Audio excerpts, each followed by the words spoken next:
এটা তো আমাকে গরু। এই যে আমাকে গরুই তো। আমাকে গরু কই পাইছেন?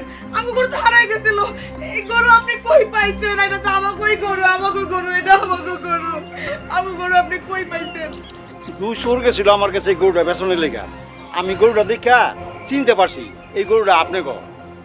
এই জন্য মনে আর সায় দেয় নাই, আমি কিনি নাই।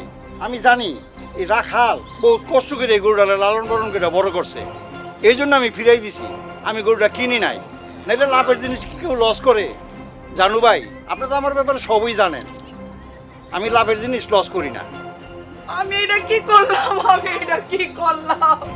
পোলাডারে বিনা দোষে চোর বানাইলাম। আল্লাহ গো, আমি এটা কি করলাম? আল্লাহ, আল্লাহ তুমি আমারে মাফ করে দাও। আল্লাহ, আল্লাহ গো, আমি এটা কি করলাম? আল্লাহ, আমি এটা কি করলাম? আমি কত বড় অন্যায় করছি। আল্লাহ আমারে মাফ করবো না।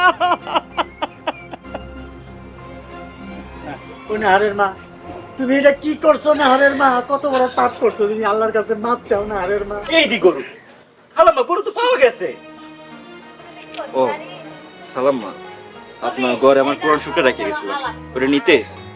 ও বাজান, বাজান, এইটা আমাকে ঘর, আমাকে বাড়ি না, এটা তোমার ঘর, তোমার বাড়ি। আর তুমি এখন থেকে আমার মা কইবা, আমি তোমার মা। বাবা রহিম, তুমি চইলা যাওয়ার পর আমার কলকাতা শুকায় গেছিল বাবা, তুমি আমার ঘরে মাফ করে দাও বাবা। রাখো, আমাকে ছেড়ে যাও না। শামসুন নাহার, আপনি আমার কোরআন শিক্ষা দিয়েছেন, ইসলামের পথ দেখাইছেন, আপনার কথা তো রাখুনই লাগবে। মাশাআল্লাহ বাবা, তুমি আমার ঘরে ছেড়ে যাইও না বাবা। তেমন